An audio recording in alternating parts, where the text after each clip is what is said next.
All right, folks. So I have a caller online with me. Hello, good night.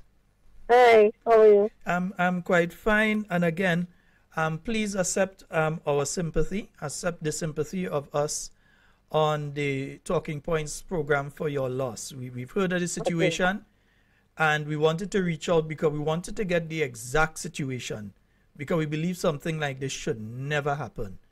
okay. So give us a little insight into what happened to you today My at the General granddaughter Hospital. today, she had sickle cell, okay? But she have a fever. But normally when she has sickle cell crisis, she would tell us that they have it and stuff, but she did not have no sickle cell crisis. So around 8:30, my son called me. His name is Travis Alfred. Called me and told me you need to bring Jalen by the doctor. I leave work and I go and drop them in the hospital. I reach 9 o'clock in the hospital. Which she was breathing, but she was not moving. The mother was feeling the pulse and everything. So she entered inside the casualty. And she was telling them, please come and check on the water while I go and pack up the car.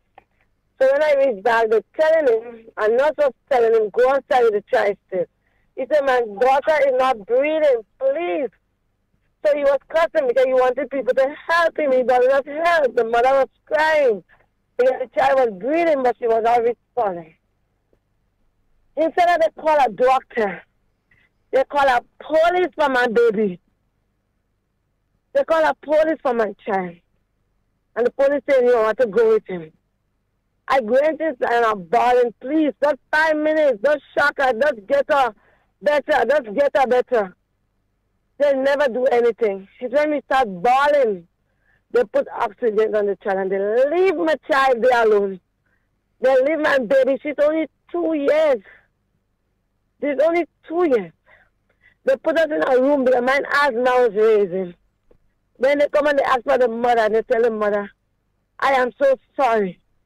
And remember, I dropped my child 9 o'clock. By 9:58, they come and tell us they're sorry. They can't do anything for my baby. So who killed my baby? Not them in the hospital that killed my baby. They said they can't do anything. Again, the mother was trying to pump on her chest. I raised her and said, doctor, please shock her. She's only 2 years. They leave us and they never do nothing. They don't see her as a child, but they quick to come and ask us who we calling. If it's Locker or babies. You see about my daughter, they could not see about her. But they quick to ask who we calling. If you're anybody, if you want your child to dead, go up in the hospital. If you don't want them to dead, go by a private doctor.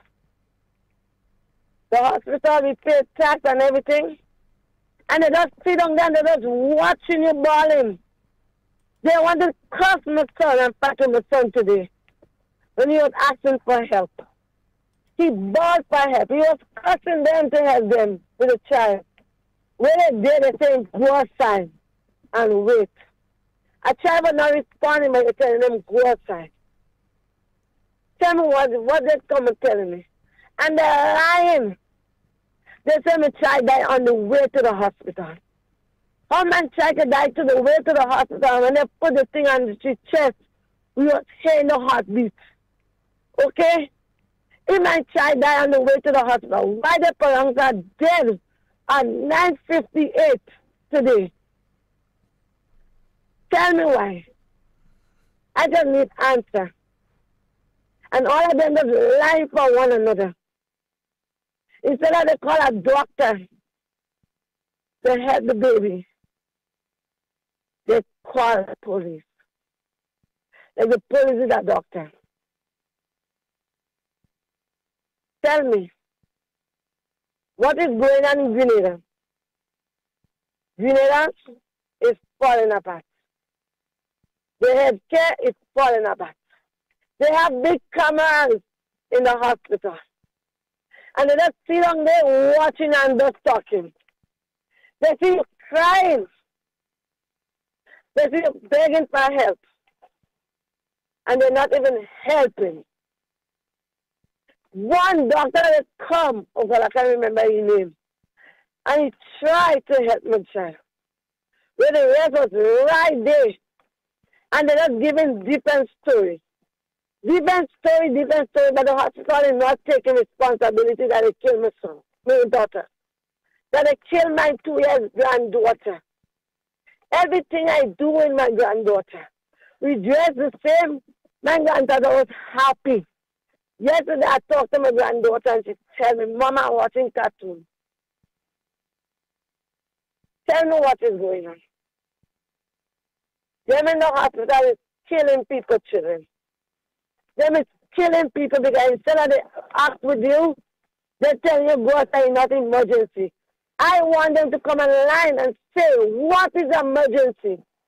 What is the emergency? That is criticality is not an emergency. I don't know what to do again. My home is broken. My children's heart is broken. That's my first grandchild. And they took her away from me. Her mother can't even keep up. I just come out in the hospital because I don't know what happened. I just recovered from the hospital from 5 o'clock today. My son is broken. My granddaughter is broken. My daughter-in-law is broken. My granddaughter is in a cold place right now. I don't even want something back my granddaughter. And they can't even give an answer. They can't even say why the cause of my child death. And they lie and say, she come up, they said. My grandchild was breathing. She was breathing. We are feeling her pulse. We touch her. Instead of they attend to the child, they say, go outside, sis. Why are you going outside for? I don't know what to do. It's my grandbaby and I lost her. And I always love my grandbaby. I love her so much. I don't think I can face it. But I have to be strong for my son and my daughter-in-law. And for my other grandson. But like I said, people outside there, if you want your child to death, or if you want your loved one to death, to die, go up in the hospital. They sit down on a desk. They get new hospital and they're doing slackness. They sit down on a desk and they're talking. And in the end of the day, we have to pay tax. We have to pay. My dear, again, Tell me what is going on. there's no excuse of what It's you've explained very there. There should be no excuse of what you've explained there. And I know in many other countries, I'm not able. no, I say in many other countries, there are actions that people could take when situations like this take place. Because I believe there's a certain level of incompetence from what you've explained. There's a certain level of incompetence that is at play there. I don't want to get deeper into it because but I know you're hurting a lot and you wouldn't believe how I'm feeling just hearing this. You wouldn't believe. And especially to know it's a little 2-year-old. 2 years. Oh goodness.